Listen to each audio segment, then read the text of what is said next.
बोलत क्रिया खैले बड़ा का ए बलमू हमरो से भी सुनर कवनो पहले बड़ा का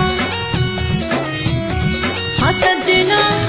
साफ नहीं खबोलत क्रिया खैले बड़ा का ए बलमू हमरो से भी सुनर कवनो पहले बड़ा का ओही से तो चुप बड़ा बंद पाया बाज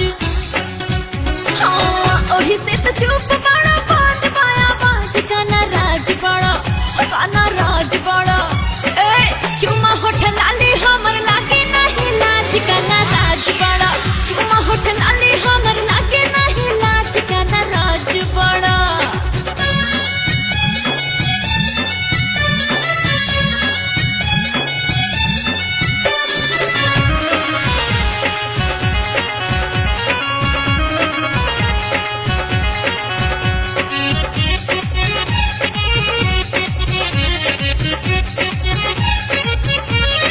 सजना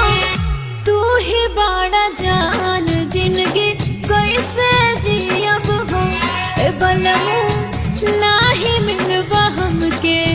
आज माहुर पियब हो सजना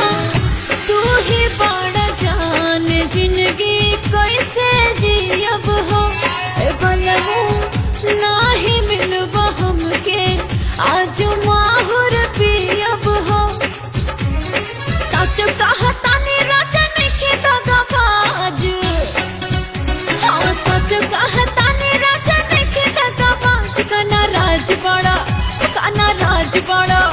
ए चुमा होठ लाली हमर लागे नहीं लाज काना राज बड़ा चुमा होठ लाली हमर लागे नहीं लाज